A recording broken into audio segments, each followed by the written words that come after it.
mati hidup semula.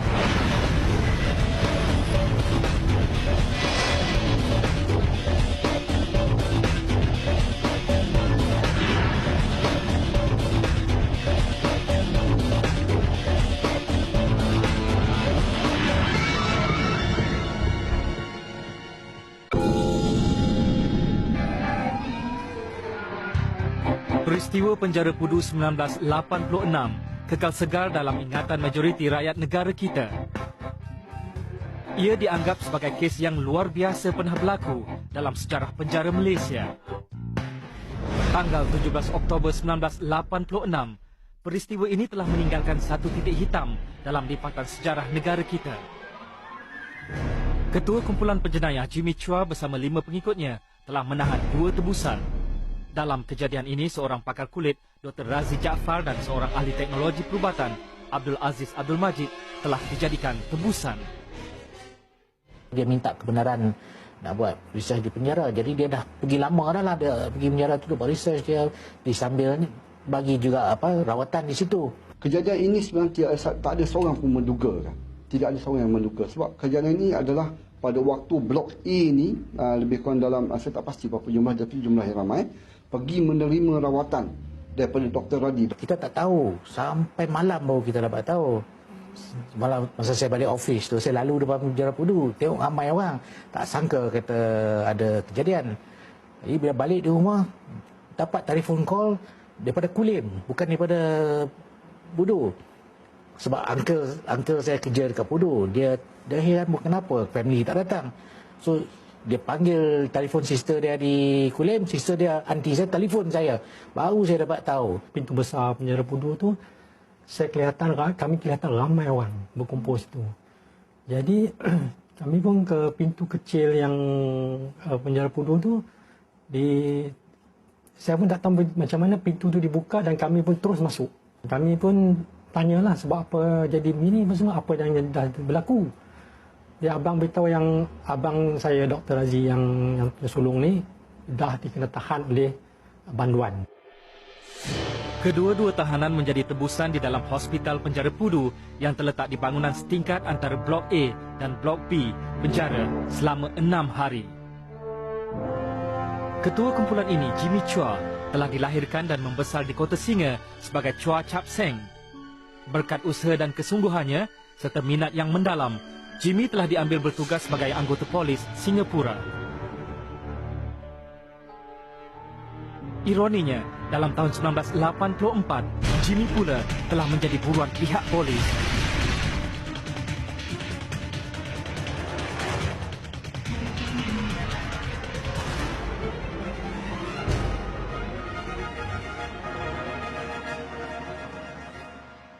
Dan oleh kerana permasalahan di dalam keadaan polis sendiri, dia dilututkan jawatan dan mula melibatkan diri dalam jenayah secara sepenuh masa. Cekap jugalah. Dia dalam taktik-taktik semua, dia tutup pintu tingkap, cover tingkap semua, tak nampak sniper, tak boleh tembak, semua macam-macam lah dia. Pada 8 Februari 1984, Jimmy Chua telah menjadi penjenayah paling dikehendaki kerana dipercayai merampas pistol seorang anggota polis, Muhammad Yassin Ismail, dan menembak mati konstabel itu di Wisma Shaw, Jalan Nyonya, Kuala Lumpur. Tingkah laku seorang anti-social personality yang paling utama dari kalau kita lihat kes Jimmy Chua itu sendiri adalah dia tidak mengambil tanggungjawab atas kelakuan yang dilakukan olehnya. Ini jelas kelihatan apabila setelah dia membunuh seorang polis, dia boleh menjalani kehidupan dia seperti biasa. Akhirnya, penjenayah berbahaya ini berjaya diberkas oleh anggota unit risikan D4, Ibu Pejabat Polis Kontijen IPK Kuala Lumpur yang diketuai Inspektor Bakri Ghazali dan 5 anggotanya, Detektif Konstabel Rosli Syafi'i, Korporal Hau Seng Beng, Detektif Konstabel Rahman, Detektif Konstabel Anwar dan Detektif Konstabel Azizan. Ketika Jimmy diberkas, pihak polis turut merampas pucuk pistol dan 6 butir peluru. Sepandai-pandai tupai melompat, akhirnya jatuh ke tanah juga. Pada 14 Februari 1984, lebih kurang jam 5 petang, Jimmy Chua telah berjaya ditahan oleh pasukan polis Diraja Malaysia di sekitar kawasan ini, iaitu di Jalan QTI Bukit Bintang, Kuala Lumpur.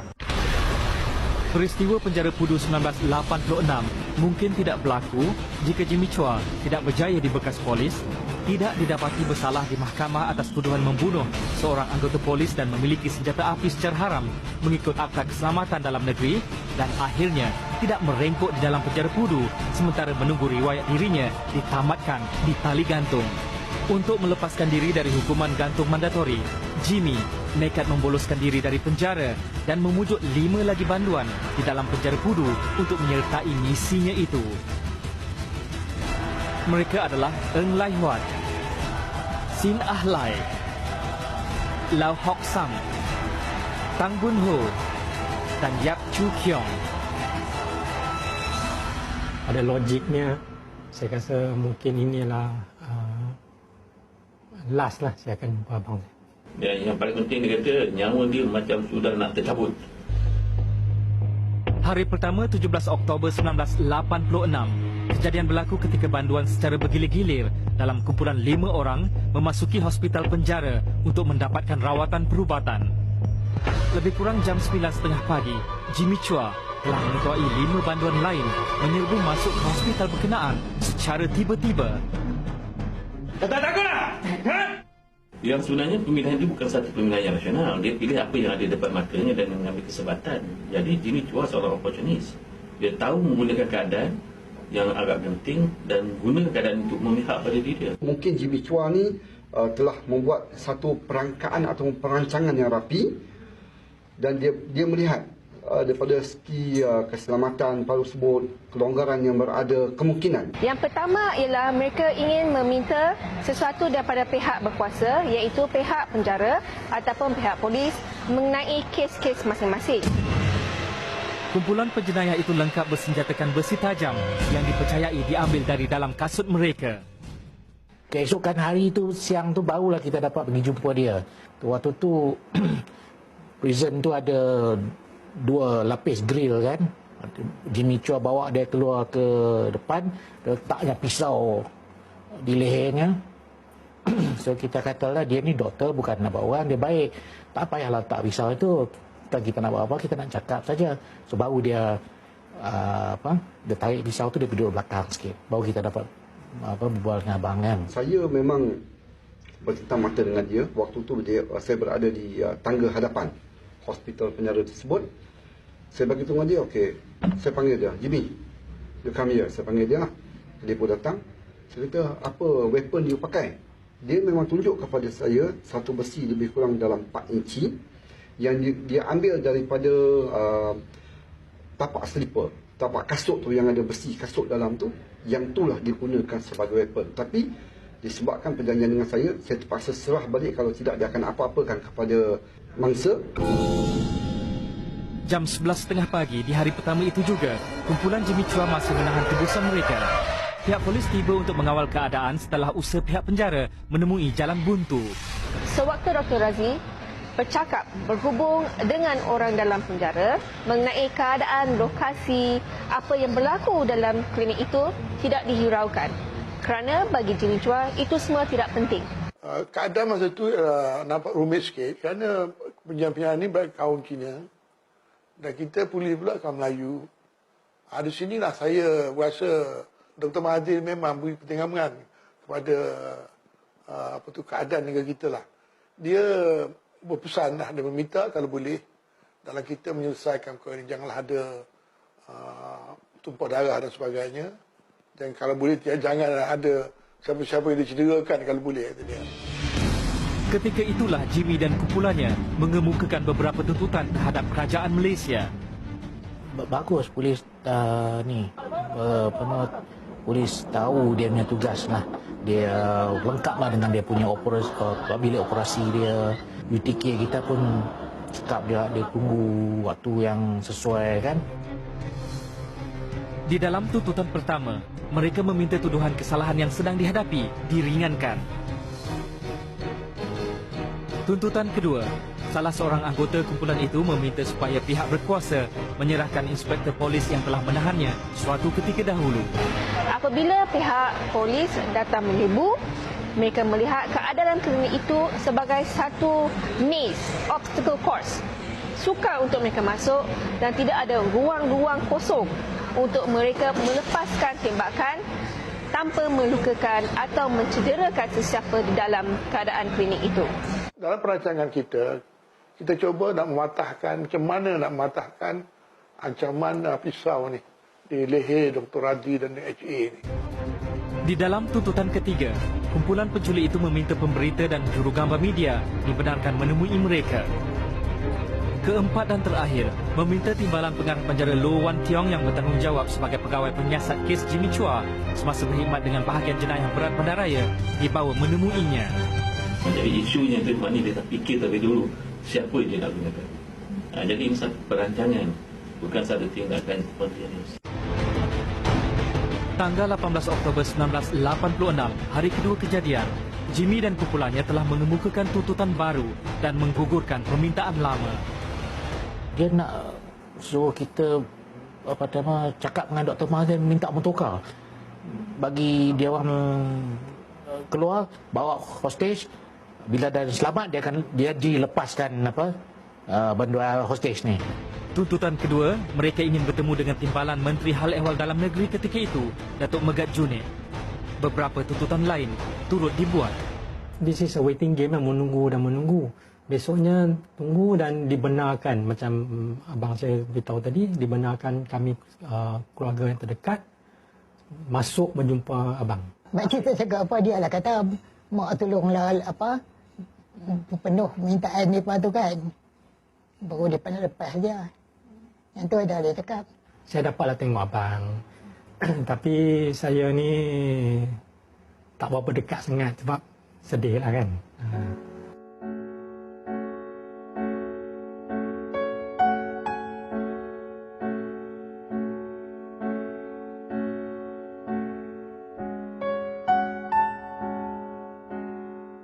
Di hari kedua, keadaan kesihatan Dr. Razi semakin merosot lantaran kegagalannya mengambil suntikan insulin secara teratur untuk merawat penyakit diabetes yang dihidapinya.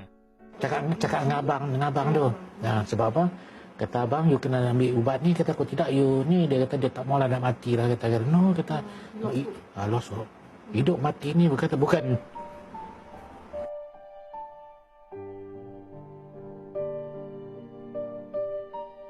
Sempat makcik cakap saja dengan anak makcik, dia bawa balik, dia masuklah. Dalam fasa ketiga adalah antara fasa yang paling kritikal. Kerana keadaan di sini apabila para banduan inginkan sesuatu secara segera.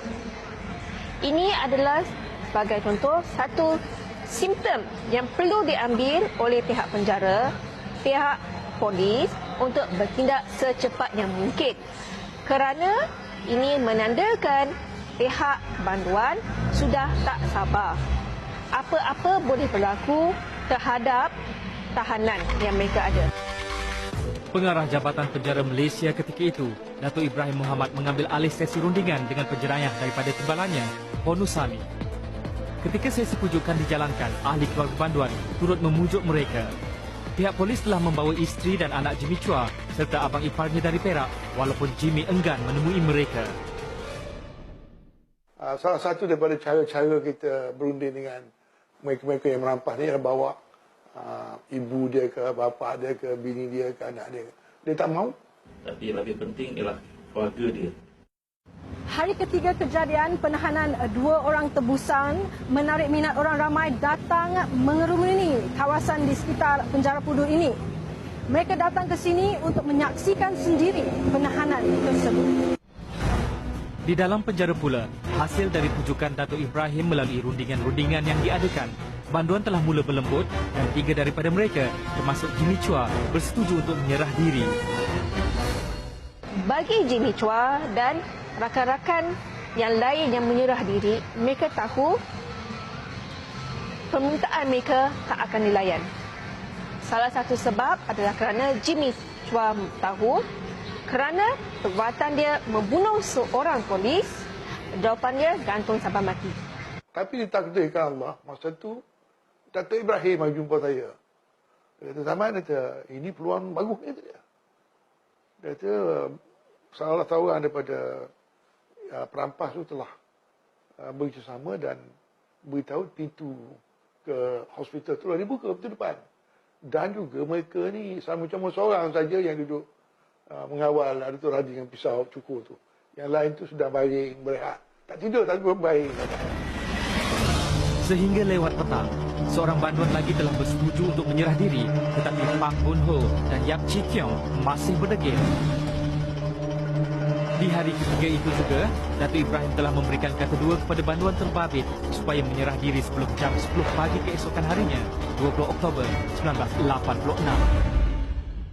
Lagi lambat diambil masa untuk mencederakan tebusan, lagi selamat mereka dan lagilah menambahkan keadaan yang kurang kabut kepada keadaan yang lebih calm.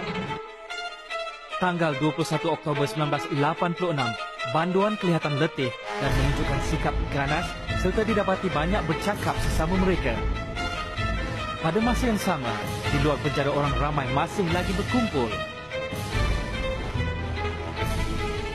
Pada waktu itu, keadaan di sekitar penjara Pudu menjadi tidak terkawal kerana orang ramai yang hadir telah mengganggu tugas para wartawan dan jurugambar media. Oleh itu, pasukan polis simpanan persekutuan ataupun FRU telah dipanggil untuk mengawal keadaan. Kefasihan Dr. Razi berbahasa Perancis menjadi aset penting dalam menentangkan kejadian ini. Dia berhubung dengan pihak berkuasa dan menyalurkan maklumat-maklumat yang relevan. Jadi kota yang banduan ni, termasuk Jimmy Chua, dia tak faham bahasa asing ni, bahasa Perancis. Dan di situlah abang saya over period of time, dalam hari demi hari itu, menceritakan position, apa yang di mana terletaknya orang-orang ni, waktu-waktu mana dia ada berehat, berapa masa rehat, berapa orang yang jaga, tengok. So, dari situ, maklumat tu disampaikan kepada polis. Datuk Ibrahim cuba memenuhi kehendak Jimmy Chua dan ahlinya yang lebih mempercayai ketua pengarah penjara itu yang turut dibantu oleh pakar-pakar psikiatri dari Fakulti Perubatan UKM. Pasukan juru runding turut menjalankan rundingan dan bujukan secara langsung dengan Jimmy melalui perbualan telefon atau bersemuka. Lagi lama kita dapat menguruskan dengan lagi baik kerana mereka akan letih dan sebagainya. 22 Oktober 1986, hari ke-6 kejadian, jam 5.30 petang, 12 anggota unit tindakan khas UTK yang diketuai oleh Datuk Zaman Han telah merempuh masuk ke hospital penjara. Tindakan untuk merempuh hospital dilakukan setelah rundingan yang diadakan pada jam 5.20 petang menemui jalan buntu. Jimmy, ketua mereka tu, dah keluar, dah ditarik keluar. Saya pengadil di pintu itu. Dan Dr. Radi telah pun dikeluarkan. Sungguh pun, tapi Dr. Radi kena dapat luka sikit di belah kanan ke bagi pipi di sini. Tak sempat nak. Jadi dah selamat dan dalam kereta untuk bawa ke hospital. Sekejapnya. Kena cepat. Lightning lah, very fast. Unit tindakan khas UTK berjaya membebaskan kedua-dua tebusan serta memberkas ke-6 banduan tersebut. Yang saya puji ialah budak-budak UTK ini. Mereka memang cekap, berani. Melalui operasi gerak kilat, unit tindakan khas UTK berjaya membebaskan kedua-dua tebusan serta membekas ke-6 banduan dalam masa hanya 1 minit. Abang tu memang trauma lah, dia dia tak sihat lah waktu tu. Masa orang rescue dia tu kan dia tak sihat. Dia terus bawa daripada selepas diselamat daripada Pudu Jail tu, terus masuk ambulans, terus ke hospital. Ada bapa pun sama pengsan, dah dua-dua sekali masuk satu bilik. Tanpa melepaskan sebarang tembakan, anggota UTK hanya menggunakan cotal dan rotan sebagai senjata walaupun dilengkapkan dengan senjata api. Selepas saya berbincang dengan dia sekali, dia menceritakan trauma yang dia alami dan dia berjanji pada diri sendiri, kata inilah last. Dia tak nak pergi lagi, cukup lah kata pengalaman tu, kerana dia rasa terlalu terseksa semasa ditahan dan dia terlalu takut. Jadi trauma itu begitu berat bagi dirinya dan dia perlukan satu untuk membantu dia. Jimmy Chua dan 5 anggota kumpulannya telah dibicarakan di bawah Seksyen 3 Akta Culik 1961 yang membawa hukuman gantung sampai mati atau penjara seumur hidup jika disabitkan kesalahan. Tanggal 10 Oktober 1989, Jimmy Chua akhirnya menemui ajal di tali gantung.